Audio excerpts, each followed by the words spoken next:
Hello and welcome to Hooked on Rugby. My name's Mal Pope. And I'm James Hook. On today's programme, our very special guest is Greig Laidlaw. Greig has captained Scotland over 30 times. He's a British and Irish Lion, and he's currently playing his rugby out in France for Clermont Auvergne. How's it going, Greggy boy? All good here, thanks, Hookie boy. Yourself? Yeah, I'm good, thanks, pal. And hey, thanks for coming on, mate. Just, well, I suppose three games down the Six Nations. Greig, how have you found it so far? Yeah, difficult as always, Hookie. As you'll know, mate, it's a difficult competition, and we're pretty happy with our performance for large parts against Italy in the first game. And then the second game against Ireland, a little bit frustrated, obviously, with certain aspects of our game. And credit to Ireland, they sort of dug in and made it difficult for us. And kind of the same case again against France. We're just in these big test matches, we just need to sort of build pressure, look after the ball a little bit better, I think, and sort of these sort of pressure releases. Certainly, just a couple of crucial times against France, we had a good kick in behind them, and we just failed to join on the kick chase. And teams like France can hurt us. So we're, we've got a couple of big games to finish. So it's important how we finish up. Yeah, exactly. And obviously, talking about France, Greg, you in your second season in France playing for Clermont. How are you finding that, mate? Yeah, it's really good, thanks, Hookie. It's as you'll know from your time there in Perpignan, it's a fair bit different in terms of the culture and what have you. But we're fairly settled now, to be honest, as a family with the two young boys. My oldest off to school now, so I'm hoping he can help me out with the French in another couple of months' time. Don't ask me, Greggy boy. Yes. Speaking about settling in, obviously Rachel and the two boys, Rocco and Ruri. Bit of a sort of hot topic in Wales at the moment. Rhys Webb and his family out in France, and his oldest boy sort of couldn't settle really well, so they've headed back home, and he's out in France on his own. But Rachel and the boys settled all right, did they? Yeah, they're really good, thanks, Hookie. And we probably found it difficult in the first season, and I think that's a big side to the sort of moving away that a lot of people just don't see. And that can have a massive factor on players settling in and playing well and stuff like that.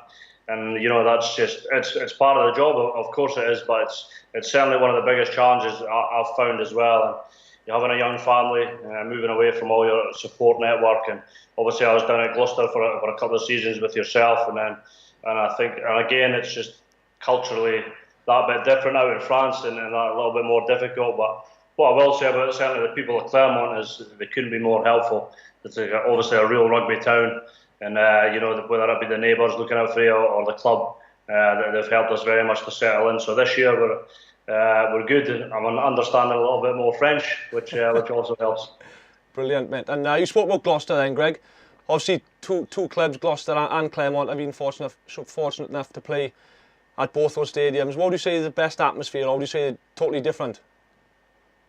Both really good, Hookie, to be honest. I think from our time down in Gloucester, it was the Shed was obviously fantastic to play in front of the Gloucester supporters. I'd probably say quite similar, to be honest, mate, because both sort of big rugby towns, no real sort of football within the town, and people are real passionate about their team and the players. And Clermont, Stade Marcel Michelin be a bit bigger. So I think with the Yellow Army, they're a bit noisier. But certainly both two great stadiums, and sadly for you and I, mate, they've changed the pitch at Gloucester now. It's a bit better now. I know, typical, mate. Nah. I suppose the French been more like a football atmosphere, isn't it? But they're both equally as good, aren't they? Yeah, that's it. It's very much more like football, as you say, like singing pretty much non-stop. And I think certainly the Clermont fans are probably second to none. Not just in France, probably the whole of Europe, to be honest. Like every home game, mate, they're turning out, regardless who you're playing against. They turn out, support their team, so it makes playing at home just easy in one sense, because it's easy to get up for every single game, regardless who the position is, and puts a bit of pressure on. But that's why you play. Yeah, exactly. And obviously, during the Six Nations, one thing I probably found quite tough, not struggled with, but it was tough going back.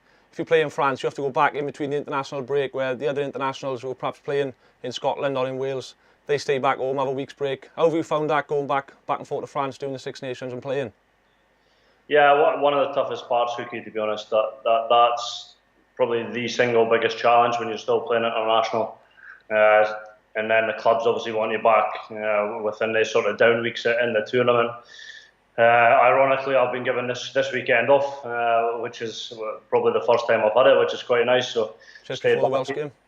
Stay back here in Scotland, and but it's tough. It's just that extra bit of travel, kind of going between obviously two systems, from your country's system back to your club system, and sometimes you're arriving back in on, well, sometimes a Monday night, so sometimes you miss a day of training, sometimes you get the full week back at the club, and then it's pretty taxing on the body, all the travelling, and then obviously you want your family sometimes to come back with you, or whether they stay back in France. So it's the whole shebang when you need to move them all back, but it's part of the challenge, and but it's hard. And obviously I think we lost Finn Russell clearly for the French game there, and obviously that's part of the danger as well, having to play the week before massive test matches. Yeah. Can I ask you a couple of questions, Greg? Nice to meet you. Now it's Greg, or is it Greig? I'm not quite sure, because it's spelled Greig. What is that then?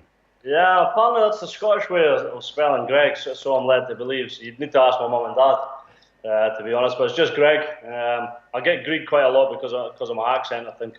But you come from a rugby playing family. Uncle Roy? Yeah, obviously Uncle Roy was a big part of sort of us growing up as a family, and I think he's 47 caps for Scotland and played for the British and Irish Lions. But my parents were sort of my biggest driver, definitely, growing up. And we grew up in a small town in the Scottish borders called Jedburgh, and a club called Jed Forest. So and through my Uncle Roy, Gary Armstrong and myself, a town of 4,000, we all came through Jed Forest. Played scrum half for Scotland, captained Scotland, and played for the Lions as well. So we're fairly proud of that sort of tradition down there, and that's one of the great things about being from a small town is your feet can't come off the ground, otherwise you certainly get told pretty quickly. Yeah, we were reading a little bit about you. Apparently, when you were 5 years old, you managed to kick the ball over the stand at Jed. Is that right? Well, apparently so. I'm not too sure, but I've always sort of grown up had a ball in my hands, whether it be any shape, and certainly my son's I think taking after me at the minute. He's pretty relentless with all the sport stuff, which is great to see. Hey Greg, and obviously you play for a lot of clubs, and I was saying to Mal earlier, and obviously speaking to yourself about we played against each other, Wales in the 21s v Scotland in the 21s. I played against you for the Ospreys v Edinburgh, then I played against you for Perpignan versus Edinburgh, then we played together in Gloucester, and then we played together since I've joined back the Ospreys against Clermont. So we've played together and against each other right throughout our careers. But what would you say is a highlight of your career, international wise or club rugby?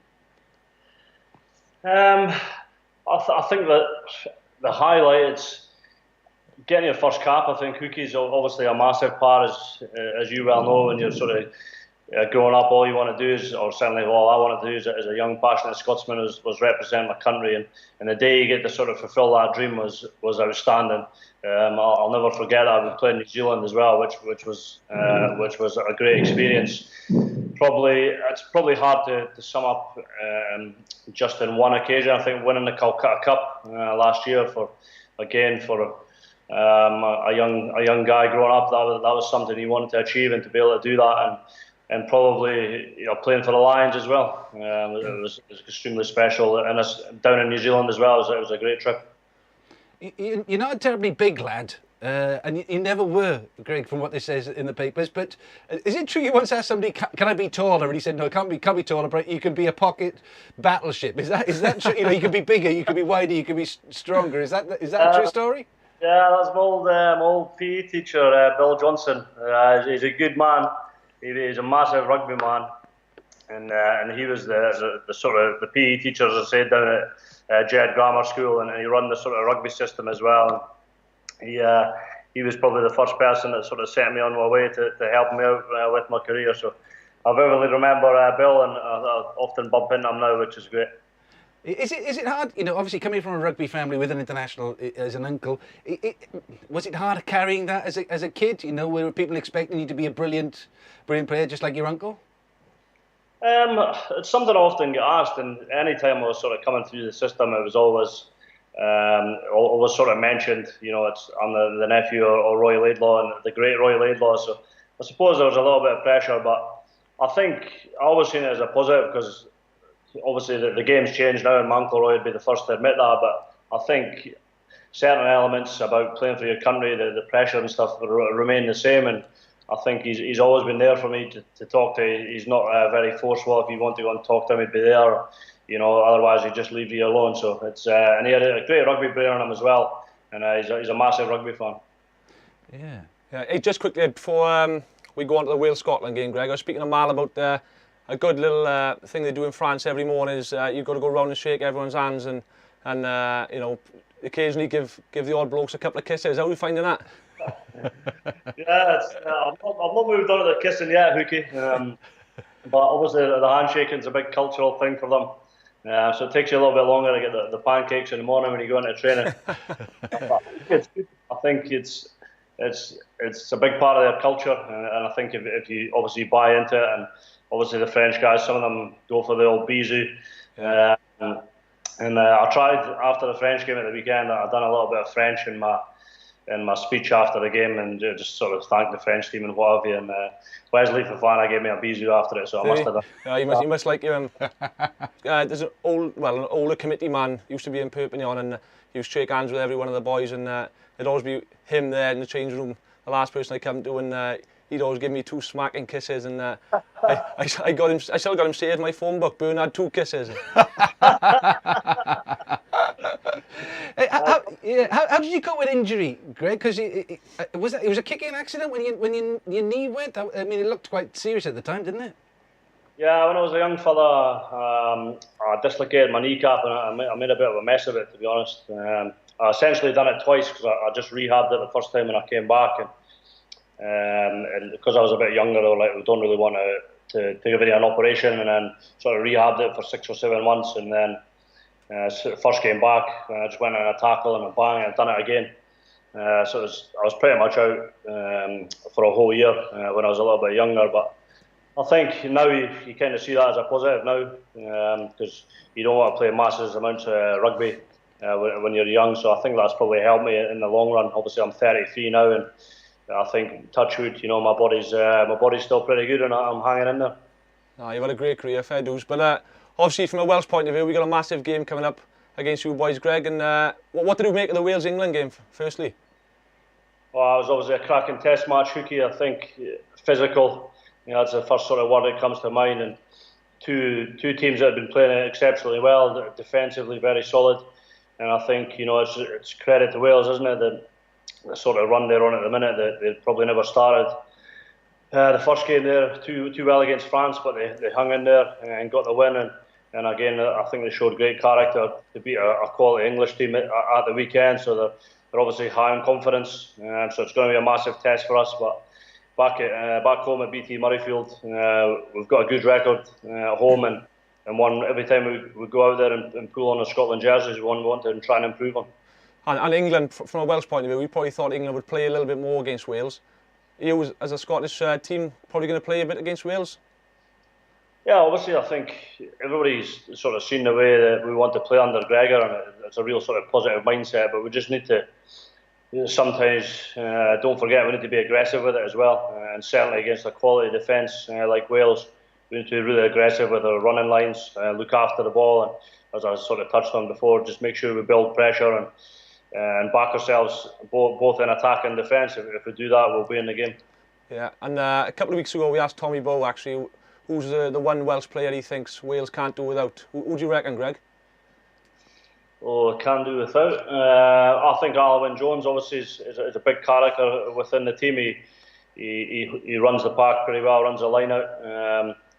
I think at times, and he's obviously a massive character within the squad, so probably go with Alwyn. Yeah, that's exactly what Tommy said, actually, isn't it? But obviously from a Scottish point of view, Greg, Stuart Hogg and Finn Russell. Stuart Hogg's out for the rest of the Six Nations, and Finn Russell's playing for Racing this week. How big are they to Scotland, and how big a loss will they be if they're not available against Wales? Yeah, there's no denying Hookie that they're both quality players. Hoggy's quality speaks for itself. Now he's won the Six Nations Player of the Championship twice already, toured the Lions twice, and he's a fantastic player to play with because his speed, his skill, his kicking game, he's got it all, and so we'll miss him, of course we will. I think Blair's come in and done a great job, young Blair Kinghorn at the back there, but of course we'll miss Hoggy's experience, and definitely we'll miss somebody like Finn as well. I think he's played extremely well for Racing this year since he's made his move out there, and he's really sort of matured, in my opinion, as a player. So hopefully, I'm not 100% sure if he's playing for Racing this weekend. I think he might be. So, fingers crossed he comes through the game and we can get him back in a Scotland jersey. Good. Yeah, I mean, have you got a game yourself this weekend? Or have you got the weekend off? How does it pan out for you? Yeah, I'm lucky this weekend. They're giving me the weekend off, so I'm just sitting here in Scotland, and Claremont I've got. Who we got? Grenoble at home this weekend. So hopefully the boys can get up in that. But I'll just be kicking back this weekend and a little bit of good luck. I'll maybe try and get the golf clubs out. How much of the Six Nations is appointed to the World Cup? What do you think? Obviously, it's disappointing for Scotland. We were expecting a lot more, I think, and disappointed that the results haven't gone as well because Celtic Cousins and all of that. But preparation for the World Cup, how much of it is a preparation, or will you just regroup after the Six Nations start again? Well, listen, I don't think there's any getting away. It is important because it's the single competition before the World Cup, so it gives you that preparation going in, and you want to be battle hardened going into that competition. So now I think it's vitally important from a Scottish perspective is how we finish the tournament with these last two games against two great teams. But we're going to face good, strong teams in the World Cup. We play Ireland first up, so it's vitally important now. And because these are the last competitive games, obviously you have World Cup warm-up games, but they're never the same as Six Nations contests. So it's important how we finish up to give us as much confidence and momentum going into the World Cup. One more question, if I may. How many kids have you got? What boys and girls? And are they as competitive as you were when you were a kid?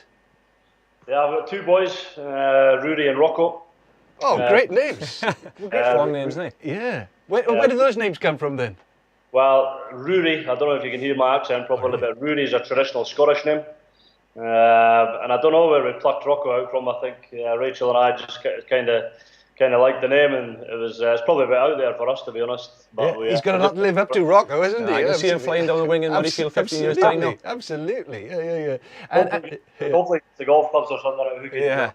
And sort of like playing Monopoly and all that, and Sabitio Rugby. I mean, everybody's great friends as they're doing it. To be honest, my boys are more about just picking rugby balls and footballs up, and they're certainly my oldest boy. I think he's going to be the same as me, to be honest. Well, Greg, I really appreciate you coming on, mate, and good luck against Wales, and well, not too much luck. Pleasure, Hoogie boy. Thanks for having me on, mate. Yeah, take care. Top man, Greg. Hey, appreciate that, pal. Yeah, thanks for joining us. Cheers, boys. Thank you. Nice one, Greg. So our thanks to our very special guest, Greig Laidlaw. And join us next week, where we'll be speaking to Welsh legend Shane Williams.